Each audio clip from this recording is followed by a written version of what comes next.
Hi, I'm Carl. And I'm Shane. And this is Angelica. Welcome to Paws for the News. In Paws for the News, we examine social issues and current hot topics surrounding our companion animals. Heel, fetch, sit, stay, a good all day, doing what you say. You're my best friend. There's time to talk and there's time to walk. We're going off leash. I'm gonna run, run, run. I'm going off leash. I'm gonna have some fun. We're going off leash. I'm gonna chase that thing. We're going off leash. I wanna hit the beach. We're going off leash.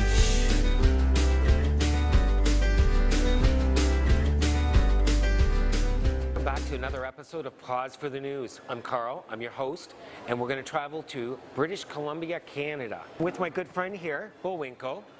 He's a RCMP. The story I'm covering is with Captain. He's a 2-year-old German Shepherd that was badly abused and left for dead in a garbage dumpster. He was actually originally owned by the RCMP. So I'm flying out this morning, heading into Vancouver for a vigil that's being held. Vancouver's in an uproar, and we're going to investigate on what's going to happen about the accused, Brian Whitlock. Going off leash. News just came through, and the man has been arrested. We're going to gather more information on that at the vigil in just a couple of hours. So come on, everybody, let's take a look at what's happening.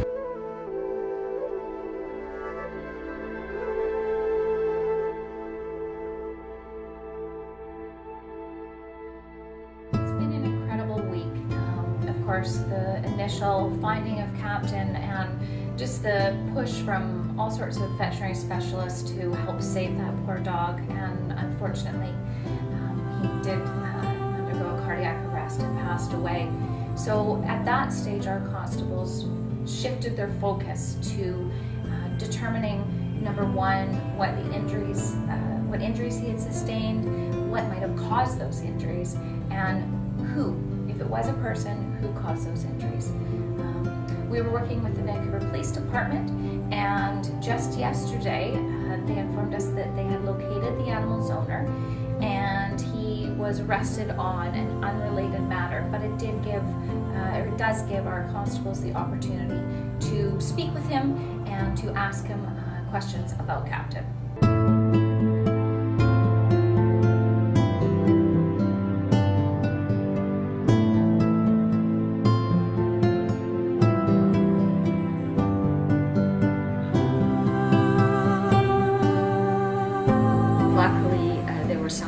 Citizens who heard whining and crying coming from a garbage can or dumpster, essentially found the dog, and the SPCA got involved, tried to bring him to the vet. The vet tried to save him, but unfortunately the dog died.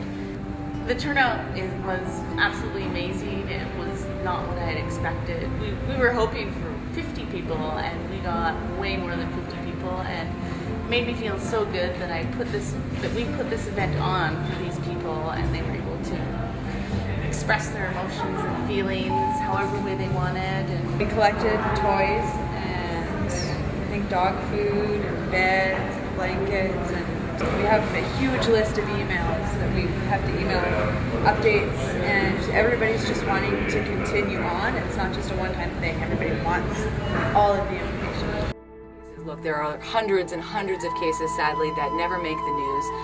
This one happened too, and it was particularly horrific. And you know, we just sort of were talking amongst ourselves, and you kind of think, you know, how could somebody do this? It's not just hitting a dog once or twice. It's the complete brutalization of an animal and then leaving the animal to die in a dumpster.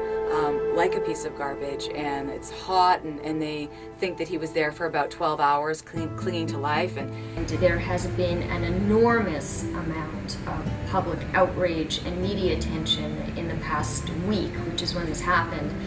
And some people have been, from my understanding, have been emailing the media saying, you guys shouldn't be paying attention to this because it's just a dog, and surely there are more important cases involving children and families and human abuse. And not to belittle human abuse, because of course that is also just as bad as animal abuse, but animal abuse happens every single day in this country, and around the world for that matter. But the difference between human abuse and animal abuse is that animals are afforded very little protection under our laws compared to humans that have rights. Of course, we're humans and we have rights, and there are many more lawyers and many more people in general who will fight for people, and justice will prevail over humans, and it often doesn't for animals. You feel like you hear these stories and that nothing ever seems to be done, and we were sort of told that, you know, it's not like the SPCA isn't trying, they're trying really hard, but sometimes there's not enough money for really thorough investigations, and when that happens, they present what evidence they have to the Crown, and oftentimes the Crown will go, you know, we don't have enough evidence to prosecute, so we just decided that we wanted to get money for prosecutions. It was really overwhelming to us. I mean, last Thursday, just shortly after Captain passed away, is when we decided to launch the fundraising page. And within a couple of hours, this was Thursday night, we're on in the morning with our show. So really, we had only communicated it through our Facebook page that the donation page was up and running. And before we went to bed on Thursday night, I think we were at $3,500. We had set a goal of $10,000, which is the average cost of a thorough animal cruelty investigation. So we had set the goal for $10,000. We had $3,500 before we went to bed. I think we had about $5,500 by 7:30 in the morning, and now, almost a full week later, we're at $68,000. So our original goal, when we were first kind of like crossing our fingers hoping we get there, and it's just exceeded all of our expectations. It's been great. This is clearly not just an issue that resonates with us. It resonates with thousands of people that at one point really felt powerless, but I think, you know, by this page, by the vigil, by signing a petition, you feel like you take some sort of the power back. But it has been a lesson to us that, you know, sometimes we think in these horrific situations, regardless of what the subject or the initial story is, you sit there and you think, well, I can't do much, I'm just one person. And I think this really demonstrated to us that, you know, you can do something. And I'm glad we could come here tonight to share, and I'm really grateful for all the people showing up so that we all know that Captain didn't die alone. It's been amazing, the people that are not just donating but sharing the story, and then those people share the story, and we've had donations from as far away as Spain and Japan. We had an anonymous donation of $10,000. Hopefully, that person obviously has lots of money. Hopefully it's not a child taking their parents' credit card.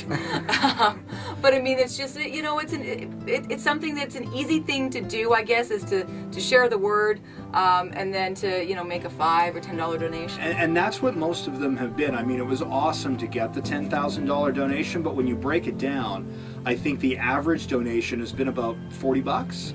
So to have had a $10,000 donation and then the average be about $40, that just shows how many $5 and $10 donations there really have been. And that's the whole point of a grassroots effort, is that you don't have to donate $10,000 to something that you believe in.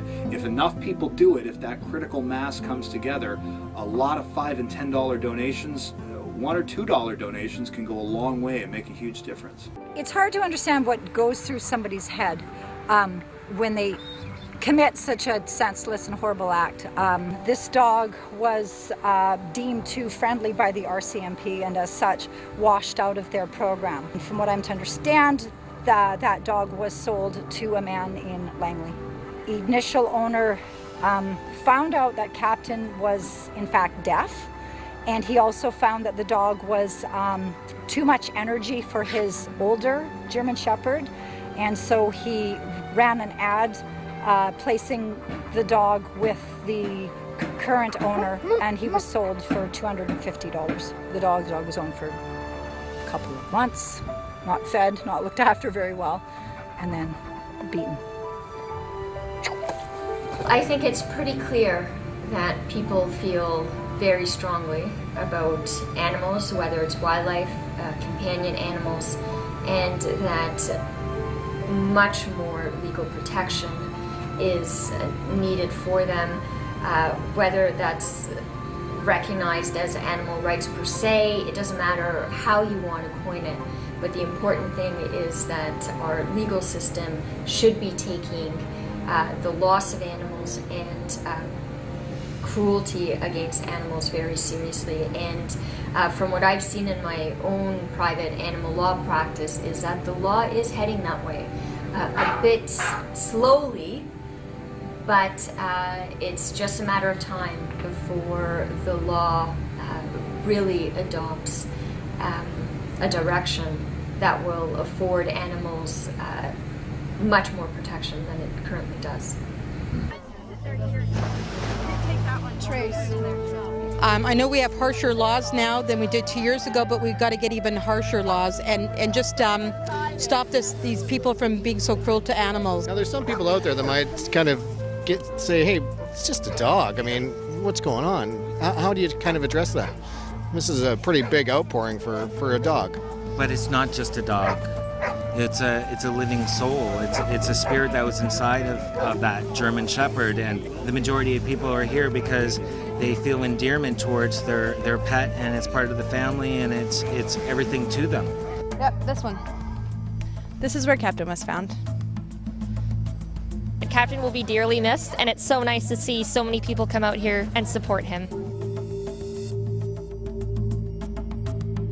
Nobody deserves to die like that, especially an animal, a beautiful animal that cannot protect itself. It's time we stand up. It's time we set precedent and we change the laws and we protect our animals. To make it known, if there are people like, somebody like that, don't let them keep doing it. Say something. If you don't say anything, then it's going to keep happening, and animals going to keep suffering. An innocent animal, Myself, I'm covering this for a new series called Paws for the News, and it's really important to me. I'm following other animal cruelty cases, but on a different angle, and that's through the love and support that everybody's doing here and traveling and becoming friends. And it's showing that Captain did not die in vain. What's happened here is he's actually caused something to move forward. And we're aiming to move forward in this area to change the legislation and make it that much more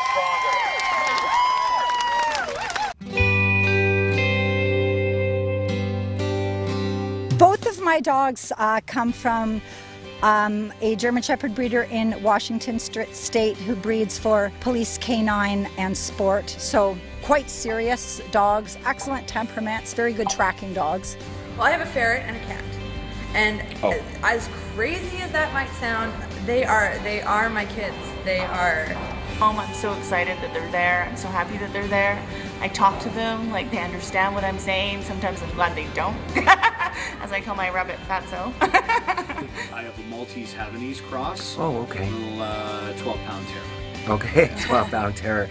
And what breeds do you have? Mine are all shelter special, so a little bit of a guess. I have two that are German Shepherd crosses. I think that's pretty safe to say. And then the other one is a Patterdale Terrier. They're not really common here. They're found in the UK. The sheep farmers use them to help with the fox issues. Hi, this is Carl for Paws for the News. It's been just over 3 months now since Captain's passed on in the vigil about Captain, and unfortunately the accused has still not been formally charged. The people of BC are attempting to change the legislation, so we do have animal lawyers that are on board. There's been tons of petitions signed and Facebook pages. If you want to call it any good, there is some efforts to make the legislation different and a harsher penalty.